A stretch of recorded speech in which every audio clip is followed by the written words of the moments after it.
Біз қымбатшылыққа қарсымыз. Күн сайын барлығы қымбаттап жатыр. Азық-түлік, бензин, пәтерақы, коммуналдық төлемдер, тіпті нан. Ал жалақы сол күйі. Халық әрең күн көруде. Тамақ алу үшін несие алады.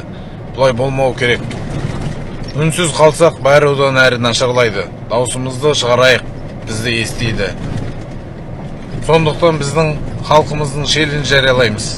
Біз қымбатшылыққа қарсымыз. Челленджге қалай қатысуға болады? Қысқа видео түсіріңіз. Мен қымбатшылыққа қарсымын деп айтыңыз. Видеоны Instagram, TikTok, YouTube желілеріне жүктеңіз. Хэштег қосыңыз. Қымбатшылыққа жол жоқ деп. Бүкіл Қазақстан бойынша миллиондаған адам бір ғана сөзді айтады. Бір адамның дауысы әлсіз. Миллион адамның дауысы тоқтата алмайтын күш. Қазақстан халқы құл емес, оянған талап ететін халық екенін көрсетейік. Челленджге қосылыңыздар. Жақындарыңызға айтыңыз, қымбатшылыққа жол жоқ. Алға Қазақстан.